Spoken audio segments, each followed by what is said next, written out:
I stood in my bedroom, staring at the smoldering ashes in the trash can. 5 years of modeling, contracts, professional photos, magazine covers, reduced to smoke. The air reeked of burnt paper and my sister Maya's expensive perfume.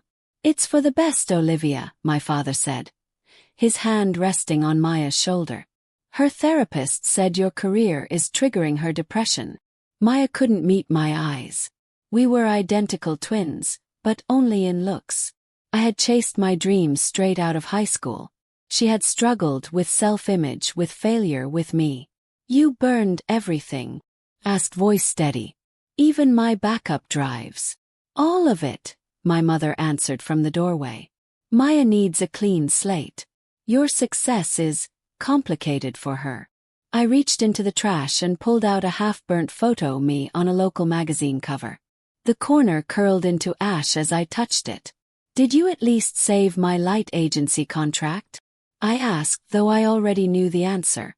"Cancelled it this morning," Dad said. "I told them you're taking an indefinite break for family reasons." Of course he did.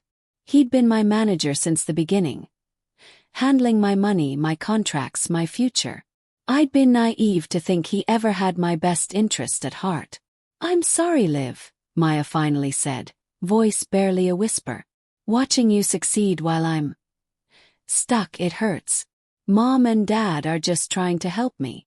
I stared at her, my mirror image in flesh but nothing else. I had seen possibility in our sameness. She had seen competition. "I understand," I said quietly, pulling out my phone. My parents visibly relaxed. No screaming, no tears, just calm. "What are you doing?" my mother asked. "Texting Emma. She's a lawyer." Kept typing. "Did you know that destroying someone's professional property is a crime? Even if you're family?" My father blanched. "Olivia, let's not be dramatic. This is about Maya." "No," I said without looking up. "This is about control. Her mental health is just your excuse." Maya stepped forward. "Liv, please. I need this." "What you need is real therapy," I replied. "Not parents who burn my life down to make you feel better." Did Dr. Stevens actually say to destroy my career? Or was that another lie? My mother's silence was answer enough. I grabbed my keys. "I'm leaving. Don't try to stop me." "Where are you going?" my father demanded. "To fix this," I said, brushing past him. "And don't worry about my career. You just gave me something more valuable than any contract." "What does that mean?" my mother called after me. At the top of the stairs I turned back. "You'll see. In 6 weeks, the whole world will." What they didn't know was that I'd been preparing for this. For every dollar they controlled, every decision they hijacked under Maya's name, I had collected receipts. The ashes in my trash weren't the end. They were the final piece of evidence. As I drove to Emma's house, the texts flooded in. "Come home. We can talk. Think about Maya. Don't do anything rash." Too late. They didn't end my career, they gave me a platform. Emma met me at the door. Her jaw dropped as I laid out the photos, texts, voice recordings, even security footage I'd secretly installed, capturing the moment they burned everything. "This is insane," she said, flipping through the files. "Why wait 6 weeks? We could take legal action now." "Because this isn't just about me," I said, opening my laptop. I showed her the forum. Messages from dozens of other models. Women like me, exploited by the very people who were supposed to protect them. We'd been quietly gathering stories.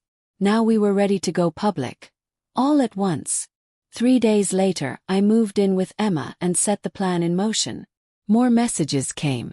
"Your sister's not eating. We did this for the family. Your modeling was tearing us apart." I forwarded everything to Emma. Every manipulation. Every guilt trip. Even Maya wrote, "They're telling everyone you had a breakdown." I replied, "I know. That's why what happens next isn't your fault." Then I turned off my phone, opened my laptop and got to work. They thought they'd burned my future. But they just lit the fuse. In 6 weeks, the world would know the truth. And the truth, unlike paper, doesn't burn. Dad's calling everyone in the industry to blacklist you, Maya texted. Please tell me you have a plan. I did. While my parents scrambled to erase what remained of my modeling career, I was quietly working with a team of investigators. Every contract they'd signed on my behalf, every dollar redirected without my knowledge, every decision disguised as therapy-driven. We documented it all. Their house of control was built on forged trust, and I was preparing to knock it down. 2 weeks in, I got a surprise.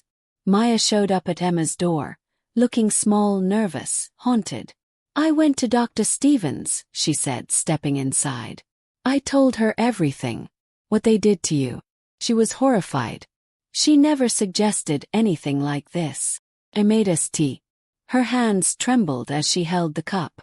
They've used your pain to control me for years, I said gently. That's not love, Maya. That's abuse. I know that now, she whispered.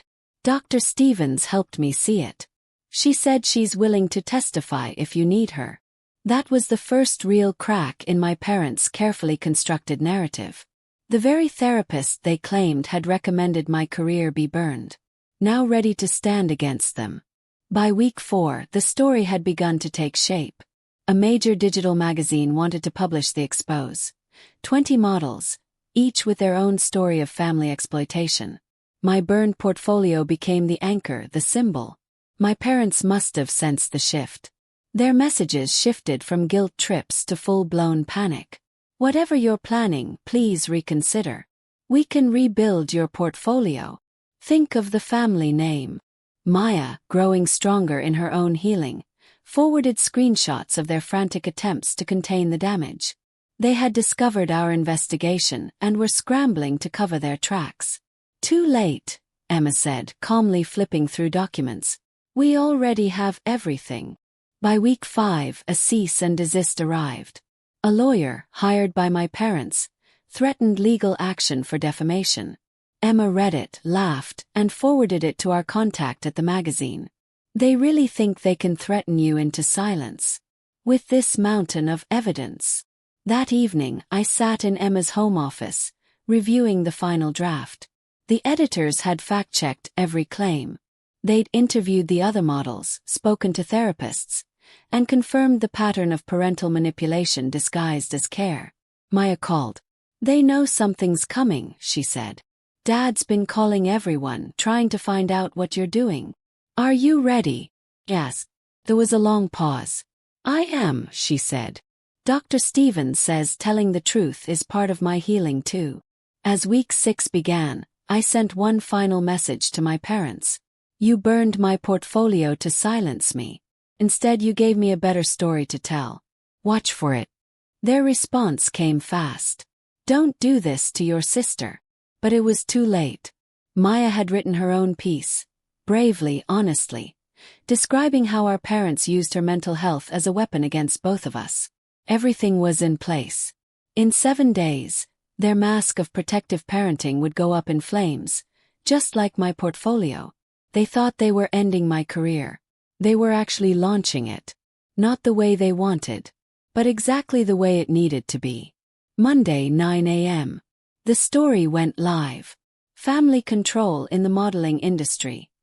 A collective exposé. Spread instantly. Twitter, Instagram, news sites, forums.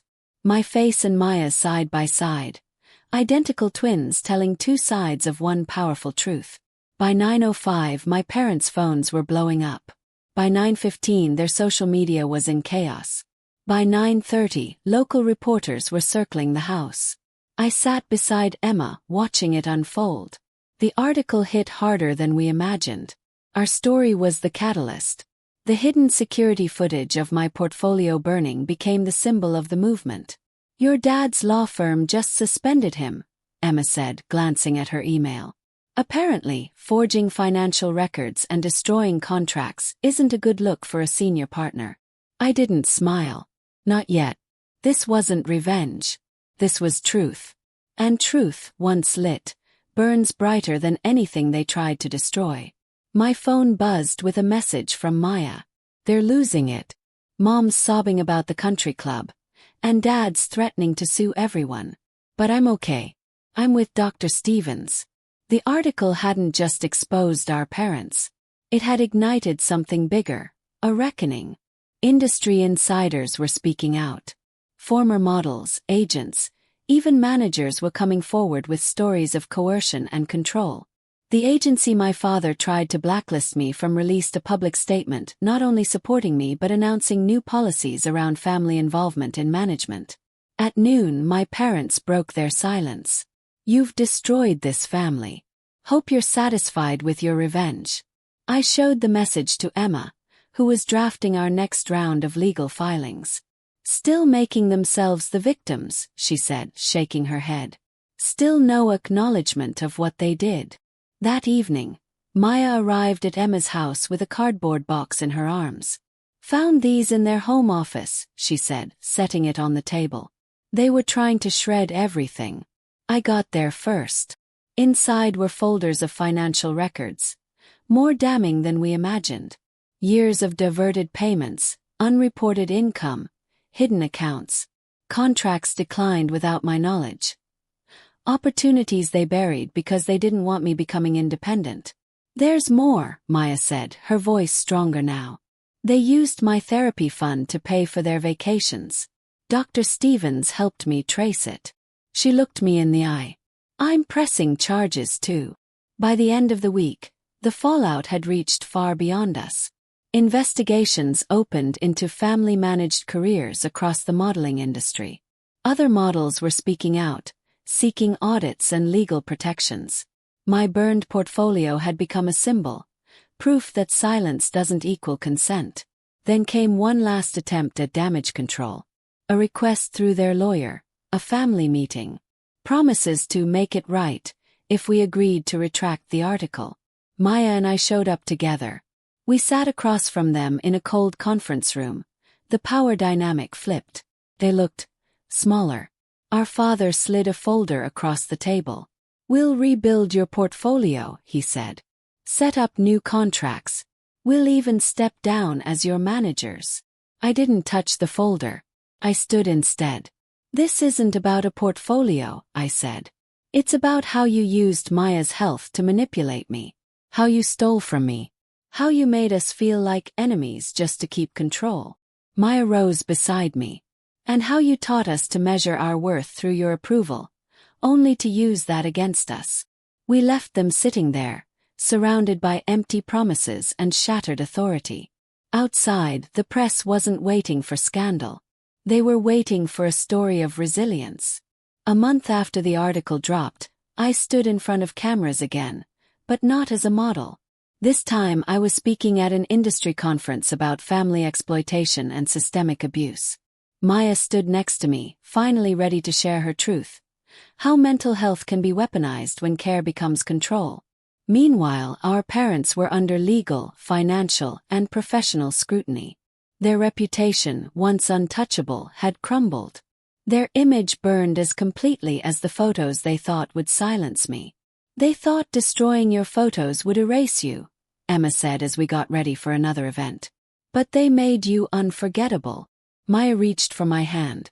They tried to break us apart, she said softly. But they helped us find our real strength. A final message came from our parents. We only ever wanted what was best for the family. I didn't respond. They still didn't understand. Their definition of family was the problem all along. They tried to burn my future to keep control. Instead, they sparked a movement. Maya and I stepped onto another stage. Not as the silent twins trapped in a family performance, but as survivors, advocates, sisters. They had tried to write our ending. Instead, they gave us our beginning.